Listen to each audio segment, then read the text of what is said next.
ኪራና ጽናት እንግዲህ ሰርጋቸው ሊደገስ ነው። አባትየው ወስነዋል። ትናንትና እንግዲህ እንደሰማችሁት ነው። ሰርጋቸው ተወስነዋል። ግን ኪራ የሆነ የሚጠረጥረው ነገር አለ። አሁንም ውስጡ ይነግረዋል እኮ እናቱን ነገር ማለት ነው። እውነት ውስጡ በጣም ሰላም የለውም። ግን እያስመሰለ ነው የሚስቀው እንጂ የእናቱ እንደዚህ እንትን ማለት እና የሆነ ነገር የተደበቀ ነገር እንዳለ ውስጡ እየነገረው ነው ማለት ነው። ግን እንደኔ ኪራ እውነቱን ቢያውቅ ጥሩ ነው። እውነቱን ደግሞ እንዲያውቅ አይፈልጉም። እኔ ግራ ገባኝ እኮ ጎበዝ። ቆይ ልጅ እንዴ ማለት አሁን እናቱ በህይወት እያለች ነው እንጂ ማወቅ ያለበት። እናቱ የሆነ ነገር ከሆነች በኋላ ቢሰማ ባይሰማ ለሱ ምንድን ነው ጥቅሙ? እንዴ እናት ታማለች እንኳን አይደለም እዛ ሀገር ውስጥ ያሉት እኮ እዛ እንኳን በጣም አስፈላጊ ሰዎች በጣም ከታመሙ ኑና አይዋቸው ታመዋል ብለው እንኳን እዚህ ላለ ነው ይደውሉናል አይደል እንዴ? ሄደን እንድናይ ያደርጉናል። ግን ከሞቱ በኋላ እንደዚህ ሞተዋል። አረ ይከብዳል፣ በእውነት ይከብዳል። እኔ ኪራ ግን በጣም ነው የሚሰበረው። ይሄንን ነገር እናቱ ወይ ግዴታ ማምጣት አለባት፣ አለያም ደግሞ ኪራ ሄዶ እናቱ ማየት አለበት። ሲጀመር አያቱ አይደለችም የታመመችው እኮ ራሷ ናት ማለት ነው። እና የኪራ አባት በጣም ተጨንቋል አሁን ላይ፣ እውነት ለመናገር ማለት ነው። በጣም ጨንቆታል። ምክንያቱም ይሄንን ትልቅ ነገር እኔ ልጄ እንዲጎዳም ሆነ ልቡ እንዲሰበር አልፈልግም። ቀላል ይሰበራል እንዴ? እናት ነች እኮ መተኪያ የሌላት። ስለዚህ ነግራችሁት የሚሆነውን ማየት ነው። እንግዲህ ለእናቱ ደውዬ ነግራትና እንደዛው በአቋሟ የጸናች ከሆነ ኪራና ጽናትን ቶሎ ብዬ ማጋባት አለብኝ። ምክንያቱም የልጇን ደስታ አይታ መሞት ነው የምትፈልገው አለ። እንግዲህ አላይ ሀሳቧን ቀይራም ደግሞ የምትመጣ ከሆነ እያሉ እንግዲህ አባትየው በጣም ግራ ተጋብተዋል። እኔ አሁን ጽናት ላይ ምንም አልፈርድም። ጽናት ራሱ ይሄ የአይምሮ ጣባሳ ሆኖባታል። አሁን እንዴት ነው በቃ ማለት እናቱ የሆነ ነገር ከሆነች የኪራ መጎዳት ስታስበው በእውነት በጣም ነው እንትን የምትለውና አላቅም። አሰላሙ አለይኩም ወራህመቱላሂ ወበረካቱ። ድና የተከበራችሁ የቻናሌ ቤተሰቦች እንዴት ናችሁ?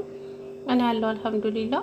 ለቻናሌ አዲስ የሆናችሁ ሰብስክራይብ፣ ላይክ፣ ሼር፣ ኮሜንት አድርጉልኝ። ነባሮቹም ስለምታበረታቱኝ ከልብ ነው የማመሰግነው። እንግዲህ ኪራና ጽናት ሰርጋቸው ሊደገስ ነው። ግን ደግሞ ኪሩቤል የተደበቀ ነገር እንዳለ ውስጡ በተደጋጋሚ እየነገረው ይገኛል ማለት ነውና ትልቅ ነገር ነው የተደበቀው፣ ለዛውም ማለት ነው። እንግዲህ የሀሴት ነገር እንኳን አውቆታል፣ ግን አላቅም ምን እንደሚፈጠር። እንግዲህ ሀሴትም እህቷ ልታገባ ነው፣ የሀሴት ታናሽ እህቷ ልታገባ ነው ብሎ የኪራን አባት እንግዲህ ሰርግ ጠርቶታል። አቶ ሻምበል ታላቅ እያለች ታናሽ ልታገባ ነው ሲል፣ ይሄ ድሮ የቀረ ነገር ነው። ታናሽ ታላቅ የሚባል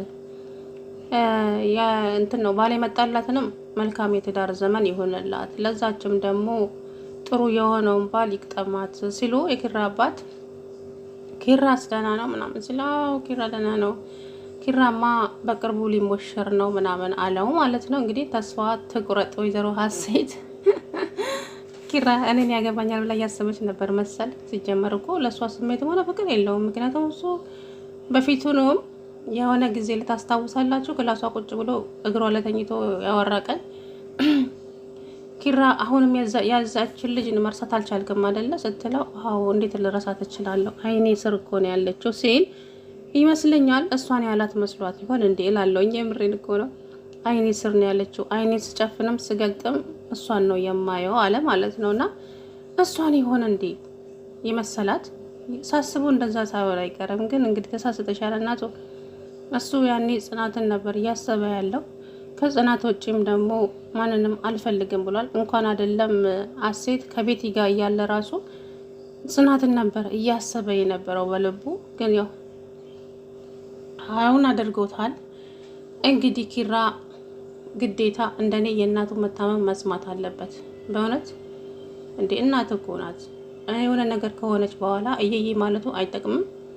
እሱ ሁላቸው ነው የሚጠላቸው። ሲጀመር አውቃችሁ ነው እውነቱን የደበቃችሁኝ የሚል ነገር እሱ ስለሚያደርግ አባቱንም ሁላቸው ነው ምን ያላቅም። ብቻ ግን እናቱ ግዴታ ለሰርጉ መምጣት አለባት። ቢያማትም ጥርሷን ንክስ አድርጋ መምጣት አለባት። ከዛ በኋላ የሚሆነው ይሆናል ማለት ነው። እንዴ ሲጀመር የሰው ነፍስ በፈጣሪ እጅ እንጂ በሰው እጅ አይደለም ያለውና ኪሩቤል አሳዝኖኛል የእውነት። እናቱ እንግዲህ ደውሎ ሲያወራትም እያሳለች ነበረ። እንዴ እማዬ ምን ሆነሽ ነው? እያሳለሽ እኮ ነው ሲላት አይ ደህና ነኝ ምናምን አለችው ማለት ነው። እና አባቱ በጣም ተጨንቀዋል እውነት ለመናገር ማለት ነው። ምክንያቱም እውነቱን እያወቁ መደበቃቸው ከባድ ነው ለሳቸውም። እንግዲህ ባለቤታቸውን የኪራን እናት እንግዲህ ደውለው ያናግሩና ምን እንደሚሉ አብረን የምንሰማ ነው የሚሆነው። እና እንግዲህ ኪራና ሰኒም ደግሞ የሚጣመሩ ይመስለኛል ሳስበው። ምክንያቱም እሷ ብቸኛ ነች፣ ጥንድ አይደለችም። አረና ውሃ አጣጭ የት ነው ያለኸው? ግራ ጎኔ እባከና እያለች ነበረ ሰሞኑን ማለት ነው። እንግዲህ መጣላት። ቀልደኛ አዝግ ነች እኮ አዝግ። እንግዲህ ይመጣል መጣ። እንግዲህ ክብሮም ይመስለኛል። ትናንትና አላያችሁም? የፋሲካን እንትን እየዘመሩ ጥንድ ሆነው ማለት ነው። ኪራ ከጽናት ጋር፣ ናሆሜ ከመራዊት ጋር፣ ይሄ ማነው ክብሮም ከሰኒ ጋር ሆነው አንድ ላይ ማለት ነው። ስለዚህ ጥንድ ሆነዋል ማለት ነውና እንግዲህ ክብሮም እዛ መምጣቱ ኪራን በጣም አስከፍቶታል። ሰላማዊ ህይወት ልትበጠብጥ ነው ተመልሰ የመጣው እዚህ ቤት ብሎ እንግዲህ ጽናት የምታውቅ መስሎት ራሱ ጽናትን ጠይቋት ነበረ። ክብሮም የት ነው ያለው ሲል እንዴ እኔ እንጃ እኔ ጋሼ ግን ወደ ውጪ ወጥቷል ሲሉ ሰምቻለሁ ስትል እኮ አለ። ታዲያ ምን ነው ለምን ጠየቀኝ ስትለው ቀደም እሱን የሚመስል ሰው አይቼ ነው። አየኔ ባል አረጀህብኝ አለ። እሱ እኮ አይቶታል፣ እውነት ነው። ከዛ ከጽናት ጋር ተለያይቶ ወደ ክላሱ ሲሄድ እንግዲህ ክብሮም አልጋው ላይ ዝርር ብሎ አይቶታል። ወይ ኪራነት እንዳሳቀኝ ትላል። መቼም አይኔ አይደለም አይደለም ምንድነው እሱ ይሄ ሰውዬ ዛሬ በዞርኩበት እየዞረ እሱን ብቻ የሚያሳየኝ ምንድነው አላለ።